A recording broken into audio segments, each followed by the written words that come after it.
வாழ்க்கையில நமக்கு ஒரு துக்கம் வருதுன்னா பகவான் நம்ம பக்கத்துல இருக்கான்னு அர்த்தம். துக்கம் வந்துட்டே யாரும் கவலைப்பட வேண்டாம். துக்கம் வந்துட்டே ஜோசிய காட்ட தயவு செய்து போயிட வேண்டாம். பிராயசித்தத்துக்கு போயிடவே கூடாது. மனசு சரியில்லையா சத்சங்கம் போயிடணும். கோவிலுக்கு போய் கண்ண மூடியில கண்ணை திறந்து அவனை பார்த்து தியானம் பண்ணணும்.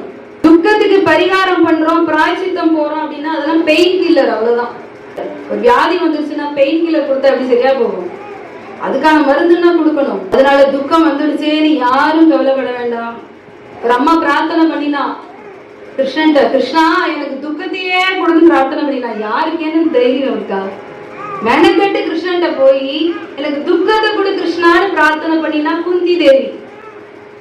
ஏன் அத்த உனக்கு துக்கத்துக்கு என்ன குறைச்சலா அப்படின்னு கேட்டேன்.